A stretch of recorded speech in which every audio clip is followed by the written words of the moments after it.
बिहार में आज प्रधानमंत्री नरेंद्र मोदी की 2 जगहों पर जनसभाएं होनी है। दोपहर 1:45 पर औरंगाबाद में प्रधानमंत्री नरेंद्र मोदी की जनसभा और इसके बाद दोपहर 3:30 बजे भभुआ में जनसभा को संबोधित करेंगे प्रधानमंत्री नरेंद्र मोदी। तो लगातार एक के बाद एक 2 जनसभाएं प्रधानमंत्री नरेंद्र मोदी की आज होने वाली हैं। बिहार में आज 2 जगहों पर जनसभाएं होंगी प्रधानमंत्री नरेंद्र मोदी की।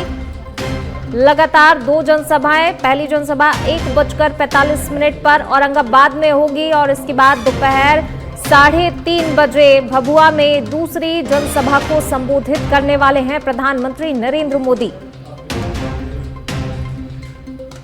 तो देखिए, लगातार जो है चुनावी प्रचार प्रसार में राज्य के नेताओं से लेकर केंद्रीय नेतृत्व ने अपनी पूरी ताकत झोंक रखी है। लगातार प्रचार प्रसार में जो है अपना दमखम दिखाया जा रहा है और चाहे प्रधानमंत्री नरेंद्र मोदी के दौरे की बात करें या फिर केंद्रीय गृह मंत्री अमित शाह लगातार बिहार में दौरा कर रहे हैं, जनता के बीच पहुंच रहे हैं, अपनी उपलब्धियां भी बता रहे हैं, सरकार की क्या उपलब्धियां रही हैं और आगे किस तरीके से काम किया जाएगा उसको लेकर भी जनता को आकर्षित करने में कोई कोर कसर नहीं छोड़ी जा रही है।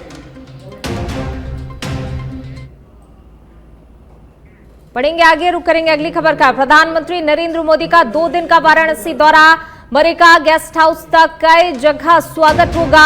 एयरपोर्ट से सीधे बरेका गेस्ट हाउस जाएंगे पीएम। कल वंदे भारत एक्सप्रेस को दिखाएंगे हरी झंडी। वाराणसी से खजुराहो के बीच चलेगी वंदे भारत एक्सप्रेस। तो वाराणसी का दौरा प्रधानमंत्री नरेंद्र मोदी का महत्वपूर्ण दौरा है। स्कूल के बच्चों से भी प्रधानमंत्री नरेंद्र मोदी बातचीत करेंगे और ये अक्सर नजर भी आता है कि किस तरीके से प्रधानमंत्री नरेंद्र मोदी बच्चों से भी बात करते हैं और यहाँ पर भी जो है प्रधानमंत्री नरेंद्र मोदी एक बार फिर बच्चों से रूबरू होंगे, बातचीत करेंगे। 3 अन्य वंदे भारत एक्सप्रेस को भी हरी झंडी दिखाएंगे। कई विकास कार्यों की समीक्षा करेंगे प्रधानमंत्री नरेंद्र मोदी। साथ ही कई बीजेपी नेताओं से भी प्रधानमंत्री नरेंद्र मोदी की मुलाकात होनी है। तो महत्वपूर्ण दौरा वाराणसी का प्रधानमंत्री नरेंद्र मोदी का। कई विकास कार्यों की समीक्षा भी करेंगे प्रधानमंत्री नरेंद्र मोदी। जो विकास कार्य किए जा रहे हैं, कहां तक वो पहुंचे, उसकी प्रगति रिपोर्ट यहां पर जो है प्रस्तुत भी की जाएगी, समीक्षा करेंगे। कई बीजेपी नेताओं से प्रधानमंत्री नरेंद्र मोदी मुलाकात भी करने वाले हैं। 2 दिन का वाराणसी का दौरा और महत्वपूर्ण दौरा प्रधानमंत्री नरेंद्र मोदी का ही रहने वाला है। बरेका गेस्ट हाउस तक कई जगह पर स्वागत होगा, भव्य स्वागत, जोरदार स्वागत प्रधानमंत्री नरेंद्र मोदी का यहां पर किया जाएगा। एयरपोर्ट से सीधे बरेका गेस्ट हाउस जाएंगे। रुक करते हैं अगली खबर का। मुख्यमंत्री भजनलाल शर्मा का आज प्रस्तावित कार्यक्रम। सीएम भजनलाल शर्मा का 1 दिवसीय उदयपुर और गुजरात का दौरा। पहले उदयपुर पहुंचेंगे मुख्यमंत्री भजनलाल शर्मा। भगवान बिरसा मुंडा की 150वीं जयंती पर होने वाले समारोह की तैयारियों की समीक्षा करेंगे। केवड़िया में स्टैच्यू ऑफ यूनिटी पर कार्यक्रम में शामिल होंगे। तो ये महत्वपूर्ण दौरा, 1 दिवसीय दौरा मुख्यमंत्री भजनलाल शर्मा का उदयपुर और गुजरात का। केवड़िया में स्टैच्यू ऑफ यूनिटी स्थल पर राष्ट्रीय एकता दिवस सहित भारत पर्व 2025 को लेकर आयोजित होने वाले कार्यक्रम में शामिल होंगे। तो मुख्यमंत्री भजनलाल शर्मा उदयपुर के दौरे पर और गुजरात के दौरे पर रहने वाले हैं। महत्वपूर्ण दौरा, 1 दिवसीय दौरा है मुख्यमंत्री भजनलाल शर्मा का। उदयपुर जाएंगे जहां पर बिरसा मुंडा की जयंती के कार्यक्रम को लेकर यहां पर बातचीत होगी और इसके बाद गुजरात भी जाएंगे मुख्यमंत्री भजनलाल शर्मा, जहां पर स्टैच्यू ऑफ यूनिटी भी जाएंगे। तो महत्वपूर्ण दौरा मुख्यमंत्री का 1 दिवसीय ये उदयपुर और गुजरात का।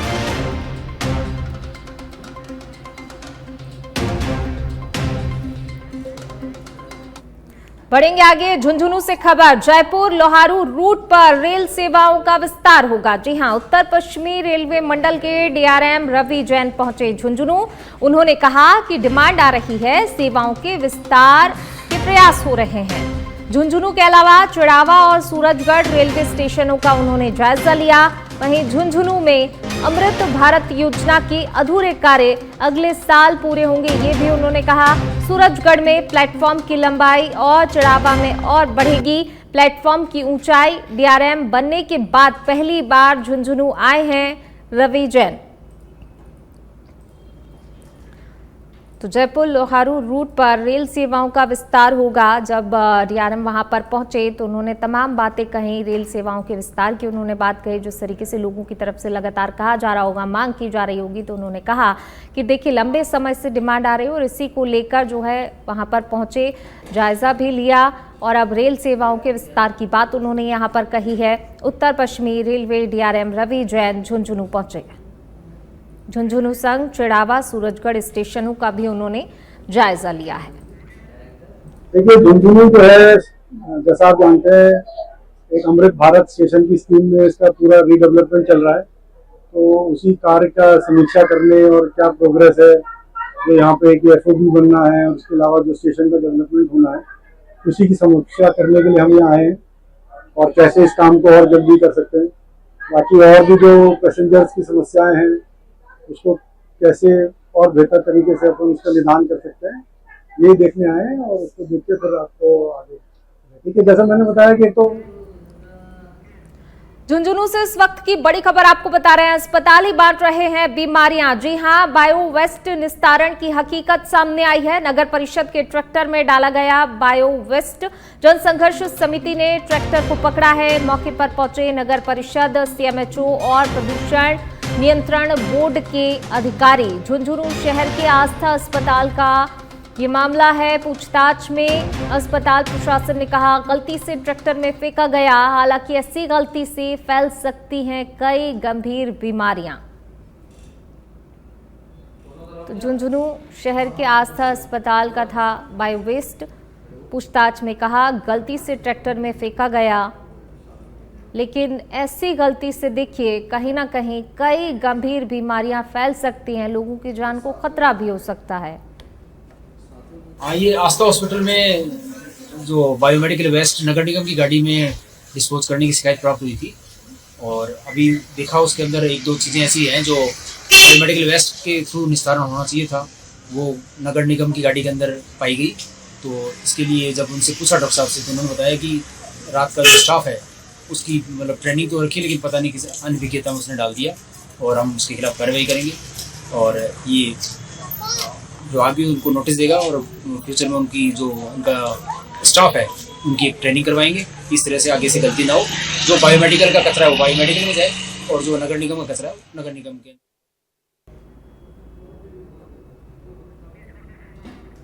तो झुंझुनू से खबर आपको बता रहे हैं। देखिए जहां पर जो है अस्पताल ही कहीं ना कहीं बीमारियां बांट रहा है, ऐसा इसलिए कहा जा रहा है क्योंकि देखिए अस्पताल का जो बायो वेस्ट था वो कहीं ना कहीं जिस तरीके से ट्रैक्टर में फेंका गया और उसको लेकर कहा जा रहा है कि गलती हो गई, लेकिन ऐसी गलती से कहीं ना कहीं लोगों की जान के साथ खिलवाड़ किया जा रहा है। रुक करते हैं अगली खबर का। जयपुर से खबर आपको बता रहे हैं। पीसीसी चीफ गोविंद सिंह डोटासरा जाएंगे अजमेर। विधानसभा अध्यक्ष वासुदेव देवनानी की धर्म पत्नी को श्रद्धांजलि अर्पित करेंगे।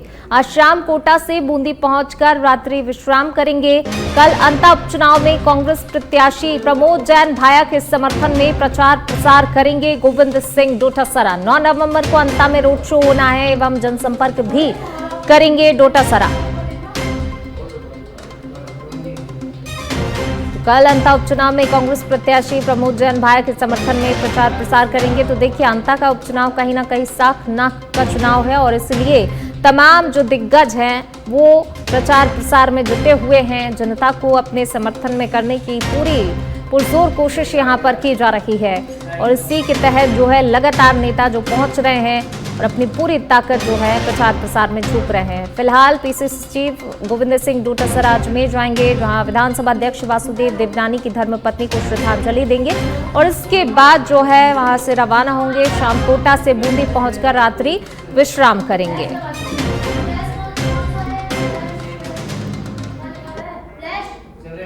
चलिए बढ़ते हैं आगे, बात करेंगे अगली खबर की। जयपुर से खबर आपको बता रहे हैं। राजस्थान युवा कांग्रेस का हल्ला बोल प्रदर्शन आज कथित वोट गड़बड़ी के आरोप को लेकर चुनाव आयोग कार्यालय का घेराव करेगी युवा कांग्रेस। पीसीसी मुख्यालय से मार्च कर ईसीआई कार्यालय का घेराव करेंगे युवा कांग्रेस ही। तो एक बड़े प्रदर्शन की तैयारी युवा कांग्रेस की तरफ से।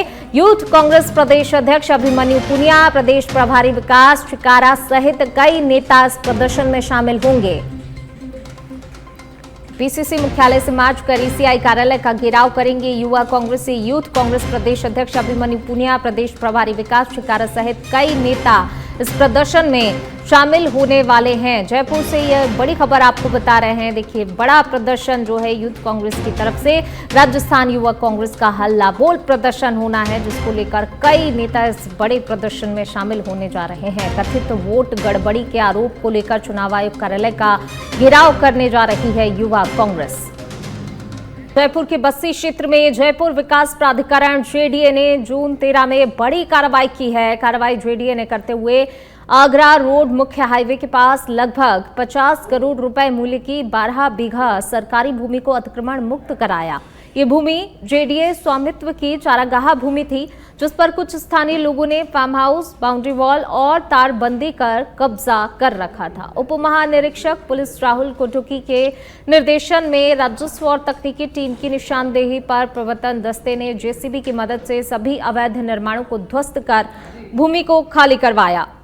इसके अलावा जोन 13 के ही बस्सी क्षेत्र में इंडियन गैस गोदाम के सामने लगभग 10 बीघा निजी खातेदारी भूमि में नाले की सरकारी भूमि मिलाकर अवैध कॉलोनी बसाने की कोशिश की जा रही थी। वहीं टीम ने मौके पर पहुंचकर सड़क, प्लॉट, बाउंड्री वॉल और अन्य निर्माण को तोड़कर इस प्रयास को भी विफल कर दिया। अब तक जेडीए प्रवर्तन प्रकोष्ठ ने वर्ष 2024 में 817 बीघा और वर्ष 2025 में 611 बीघा भूमि, कुल 1428 बीघा सरकारी भूमि को अतिक्रमण मुक्त करवाया है। इस दौरान 710 अवैध कॉलोनियों को भी ध्वस्त कर बसने से पहले ही खत्म कर दिया।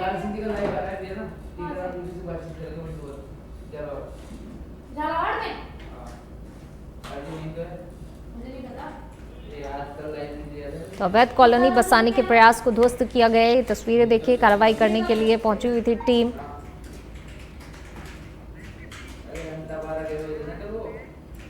बढ़ेंगे आगे बात अगली खबर की। सिरोही के आबू रोड से बड़ी खबर आपको बता रहे हैं। गुजरात के मुख्यमंत्री भूपेंद्र पटेल पहुंचे आबू रोड। गुजरात से चार्टर प्लेन से पहुंचे हैं मानपुर हवाई पट्टी। गुजरात के उच्च अधिकारियों और जिला collector Alpa Chaudhary, SP doctor Pyarelal ने गुलदस्ता भेंट कर अगवानी की। उनकी हवाई पट्टी से सीएम का काफिला अंबाजी के लिए रवाना हुआ। मुख्यमंत्री का भाजपा पदाधिकारी ने भी अभिनंदन किया। Additional SP Prabhudayal Dhaniya, DSP Gomaram Chaudhary, Pushpendra Singh सहित आला अधिकारी मौके पर मौजूद रहे। वहीं गुजरात के अंबाजी शक्तिपीठ मंदिर में दर्शन करेंगे मुख्यमंत्री भूपेंद्र पटेल। अंबाजी के जीएमडीसी ग्राउंड में जनसभा को संबोधित भी करेंगे। बिरसा मुंडा जनजाति गौरव रथ यात्रा का शुभारंभ करेंगे। 7 नवंबर से लेकर 13 नवंबर तक चलेगी गौरव रथ यात्रा। गुजरात के केवड़िया में यात्रा का 13 नवंबर को होगा समापन। हवाई पट्टी से दोपहर करीब 2 बजे अहमदाबाद के लिए भरेंगे उड़ान। तो ये पूरा कार्यक्रम रहने वाला है मुख्यमंत्री का। तो मुख्यमंत्री का भाजपा पदाधिकारी ने अभिनंदन भी किया। गुजरात के मुख्यमंत्री भूपेंद्र पटेल पहुंचे हैं आबू रोड। गुजरात से चार्टर प्लेन से पहुंचे हैं मानपुर हवाई पट्टी, और जब वो पहुंचे तो उनका जोरदार स्वागत, भव्य स्वागत, अभिनंदन यहां पर किया गया।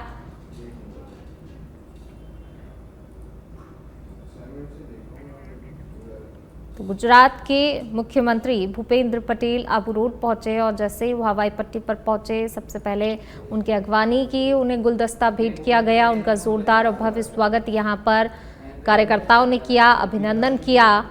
और देखिए पूरा ये कार्यक्रम जो हमने आपको बताया कि किस तरीके से जो है दर्शन पूजन भी यहाँ पर उनका कार्यक्रम पूरा रहने वाला है। और इसी के साथ कई अन्य कार्यक्रम। गुजरात से चार्टर प्लेन से पहुंचे हैं, हवाई पट्टी से सीएम का काफिला अंबाजी के लिए रवाना हुआ है। और ये तस्वीरें आप देखिए, जोरदार और स्वागत यहाँ पर बड़ी संख्या में कार्यकर्ता पहुंचे हुए थे उनका स्वागत करने के लिए।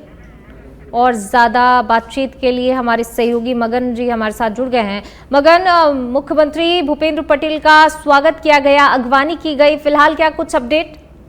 जी बिल्कुल पूनम, आपको बता दूं कि मुख्यमंत्री जो भूपेंद्र पटेल है गुजरात के, वो एक दिवसीय दौरे को लेकर आबू रोड पहुंचे थे और यहाँ पर ठीक वे 11:50 पर मानपुर हवाई पट्टी पर उनका जो चार्टर प्लेन है वो लैंड हुआ और वहां पर वो गुजरात के उच्च अधिकारियों और जो जिला कलेक्टर अल्पा चौधरी और एसपी जो डॉक्टर प्यारेलाल सहित जो प्रशासनिक अधिकारियों ने उनकी अगवानी की है। वहां से वो गाड़ी में बैठकर यहाँ हवाई पट्टी के कुछ दूरी पर पहुंचे, जहां पर भाजपा नगर मंडल के पदाधिकारियों कार्यकर्ताओं ने भी उनका भाजपा का दुपट्टा पहनाकर अभिनंदन किया है। उसके बाद उनका जो काफिला है सड़क मार्ग से मानपुर से सीधा यहाँ मालपुर और तलेटी होता हुआ सीधा अंबाजी की ओर रवाना हो गया है। जी पूनम। जी शुक्रिया आपका इस तमाम जानकारी को साझा करने के लिए। अलवर जिले के लक्ष्मणगढ़ थाना क्षेत्र में शुक्रवार तड़के करीब 2:30 बजे दिल्ली मुंबई सुपर एक्सप्रेसवे पर भीषण सड़क हादसा हो गया। एक्सप्रेसवे पर एक तेज रफ्तार स्कॉर्पियो कार अनियंत्रित होकर पलट गई। कार ने करीब 5 से 10 बार पलटी खाई, जिससे कि राजगढ़ क्षेत्र के धमरेड निवासी कप्तान सिंह की मौके पर ही दर्दनाक मौत हो गई। वहीं शव को लक्ष्मणगढ़ सीएचसी की मोर्चरी में रखवाया गया है, तो वहीं 3 लोग इस हादसे में घायल हो गए। 2 को गंभीर अवस्था में जयपुर रेफर किया गया। वहीं जिला अस्पताल में इलाज जारी है। जानकारी के अनुसार कार का बैलेंस बिगड़ने से ये भीषण हादसा हुआ है। तेज रफ्तार के कारण वाहन पूरी तरह से चकनाचूर हो गया, क्षतिग्रस्त हो गया। वहीं पुलिस ने मामला दर्ज कर इस पूरे मामले की जांच पड़ताल शुरू कर दी है।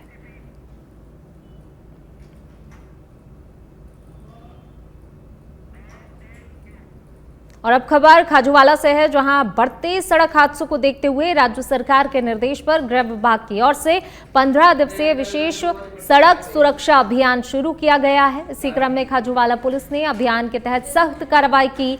थाना अधिकारी सुरेंद्र प्रजापति के नेतृत्व में की गई इस कार्रवाई के दौरान यातायात नियमों का उल्लंघन करने पर 22 वाहनों के चालान काटे गए और एक बाइक को सीज भी किया गया। पुलिस की नाकाबंदी के दौरान कुछ बाल वाहिनी वाहन भागते हुए भी नजर आए।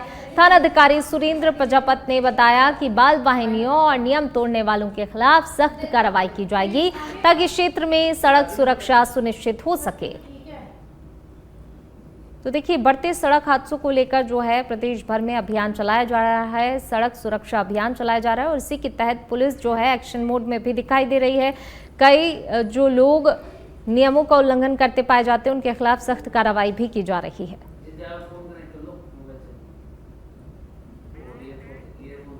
बीकानेर के महाजन से खबर, मादक पदार्थों पर पुलिस का बड़ा एक्शन देखने को मिला है। आईजी की स्पेशल टीम और महाजन थाना पुलिस ने कार्रवाई को अंजाम दिया है। 821 ग्राम अफीम थैली सहित अल्टो कार को भी धर दबोचा।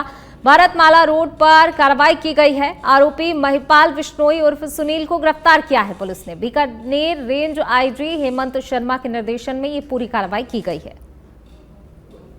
बीकानेर के महाजन से खबर आपको बता रहे हैं, मादक पदार्थों के खिलाफ पुलिस का बड़ा एक्शन देखने को मिला है। आरोपी गिरफ्तार किया गया है। आईजी की स्पेशल टीम और महाजन थाना पुलिस ने संयुक्त कार्रवाई की और आरोपी को धर दबोचा। 821 ग्राम अफीम थैली सहित अल्टो कार को बरामद किया है।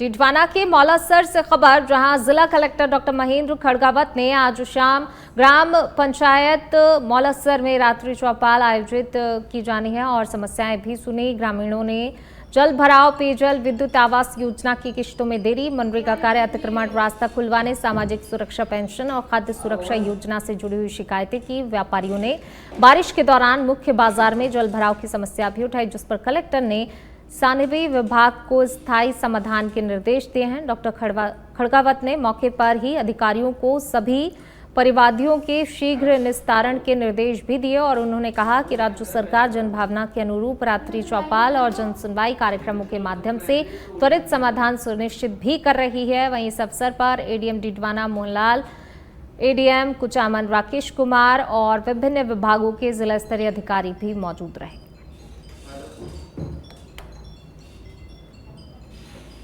देखिए, लगातार जो है जन समस्याओं को यहाँ पर सुना जा रहा है। लगातार लोग शिकायत अपनी लेकर पहुँच भी रहे हैं और इन समस्याओं को सुनकर त्वरित कार्रवाई भी की जा रही है और आगे भी आश्वासन दिया गया है। अलवर के कठूमर से खबर, पुलिस ने हमले का आरोपी गिरफ्तार हुआ है। कटुमर कस्बे में निकाला जुलूस, हाथ जोड़कर माफी मांगता रहा आरोपी। गत 26 अक्टूबर को गांव तसई में वारंटी को पकड़ने गई मंडावर पुलिस। किया था हमला, आरोपी को पुलिस कर्मियों से छुड़ा ले गए थे परिजन। आरोपी हुआ फरार, मौके से फरार हुआ आरोपी। हमले में 3 पुलिस कर्मियों को चोट आई थी। लूट के आरोपी स्थायी वारंटी को पकड़ने गई थी मंडावर पुलिस ने कराया कटुमर पुलिस थाने में मारपीट और राजकार्य में बाधा डालने का मामला दर्ज। थानाधिकारी महेश तिवारी ने आरोपी टिंकू सिंह उर्फ भानु प्रताप सिंह राजपूत को गिरफ्तार किया है।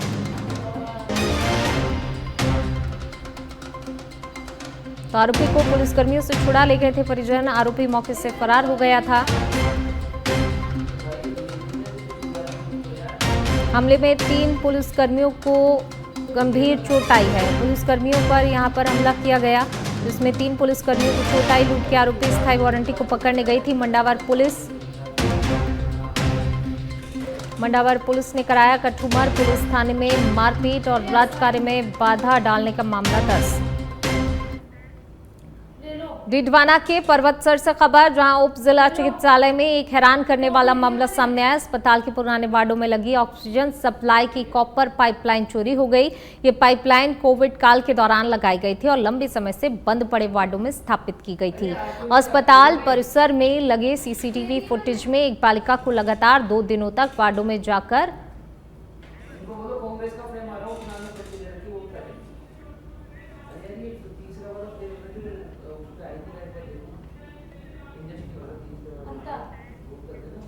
और चलिए अब आपको सीधी तस्वीरें दिखा देते हैं, जहां अंता विधानसभा उपचुनाव को लेकर नेता प्रतिपक्ष टीकाराम जूली से खास बातचीत कर रहे हैं हमारे पॉलिटिकल एडिटर लाल सिंह फौजदार।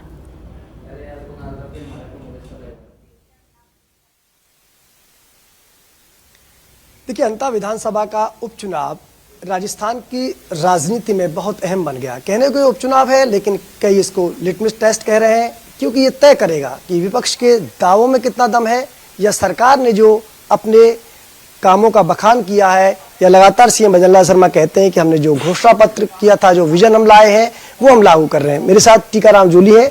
टीकाराम जूली के बारे में सभी जानते हैं, आम जनता की आवाज उठाने में लगातार एक बड़े नेता के रूप में उभर रहे हैं इन दोनों विधानसभा में। टीकाराम, ये जिक्र मैं इसलिए कर रहा हूँ क्योंकि मैं कवर करता हूँ आपको, तो उस समय हम पत्रकार भी चर्चा करते हैं आपके इस रोल के बारे में। लेकिन फिलहाल एक बड़ी कड़ी परीक्षा से आप गुजर रहे हैं, क्योंकि आप ये हमेशा एक आवाज आपकी मैंने सुनी कि सरकार कुछ नहीं कर रही है, किसानों का ध्यान नहीं रख रही है, कानून व्यवस्था लचर हो चुकी है। अब आप जो कह रहे हैं उन पर जनता मोहर लगाएगी, अंता विधानसभा चुनाव भी तय करेगा? निश्चित तौर पर, क्योंकि पूरे प्रदेश के जो हालात पिछले 2 वर्षों में बने हैं और सरकार ने जो मुख्य मुद्दे हैं उनसे मुंह मोड़ने का काम किया है। पहली बार ऐसा हुआ है कि विधानसभा के अंदर कानून व्यवस्था पे चर्चा नहीं कराई गई। पहली बार ऐसा हुआ है कि फसल खराबे पे सरकार की तरफ से जवाब नहीं दिया गया। और जिस इलाके के अंदर हम आए हैं, जिस लोकसभा क्षेत्र की हम बात करें, यहाँ पे घटना हुई पिपलोदी स्कूल की, जहाँ स्कूल की बिल्डिंग गिरने से 7 बच्चों की दबके मौत हो गई, लेकिन मुख्यमंत्री जी वहाँ पे नहीं आए। ये एक बड़ा सवाल इस क्षेत्र के लोगों का है और वो पूछ रहे हैं कि भाई वो गरीब आदिवासी SC ST के बच्चे थे, इसलिए मुख्यमंत्री जी यहाँ नहीं आए थे क्या? ये सवाल एक आम जनता के जहन के अंदर है।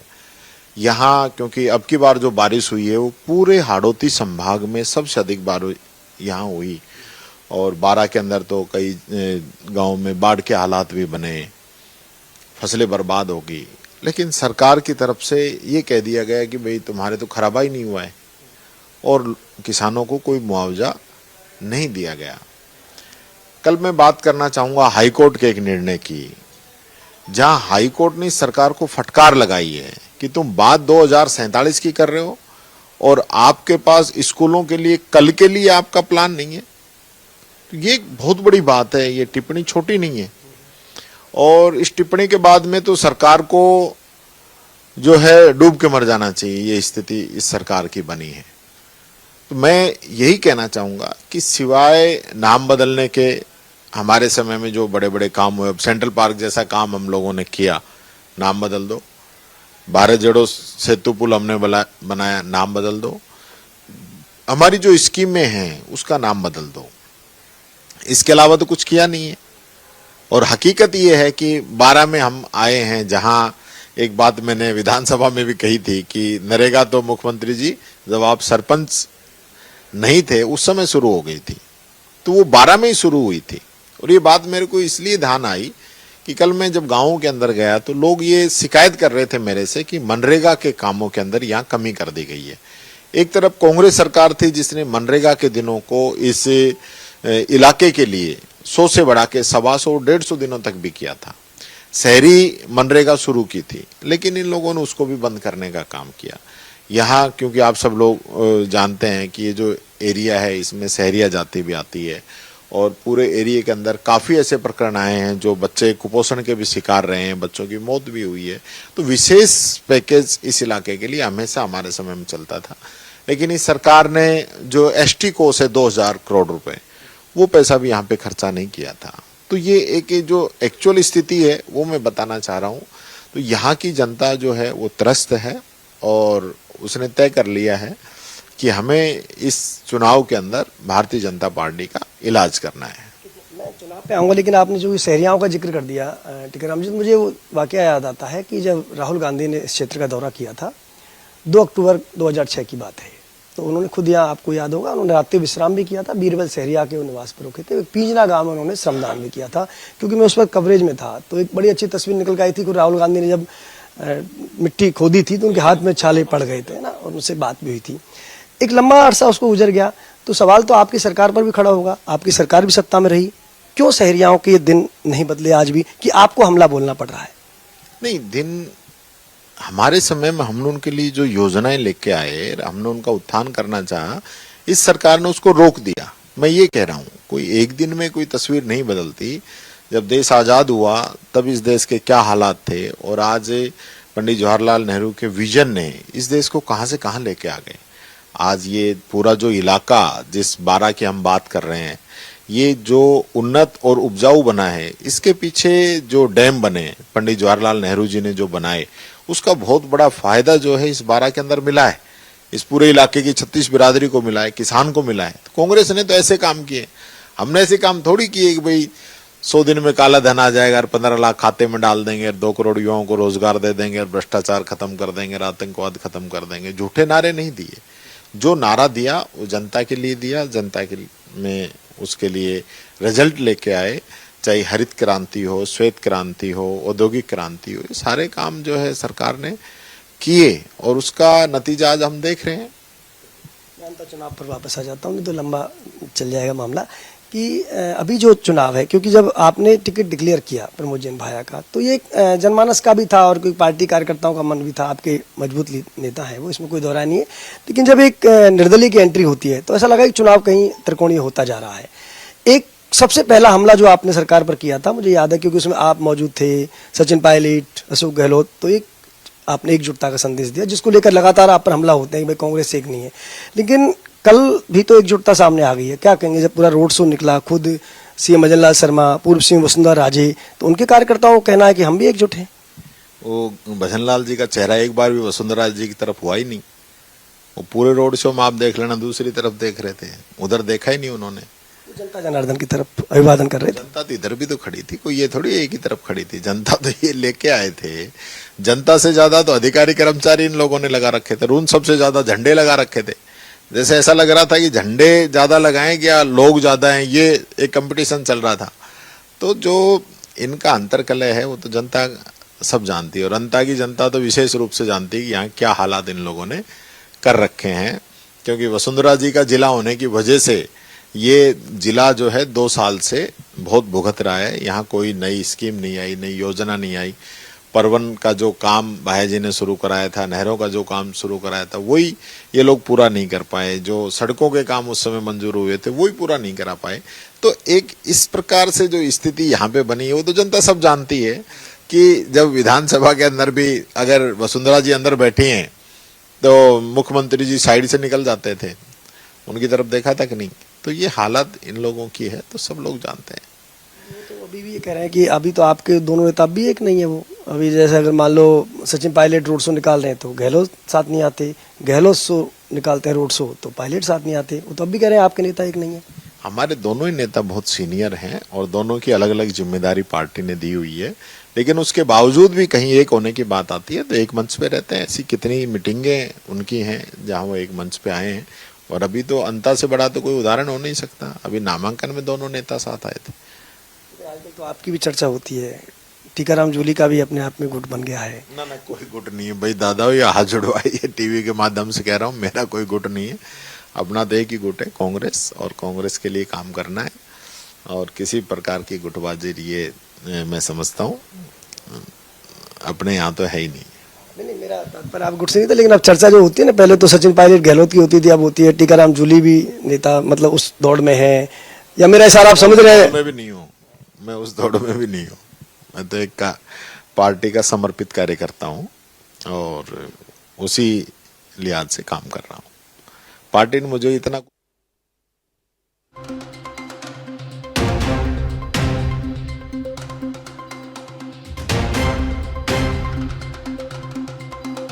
आम नागरिक के अधिकार को लूटा जा रहा है, आम नागरिक की स्वतंत्रता को।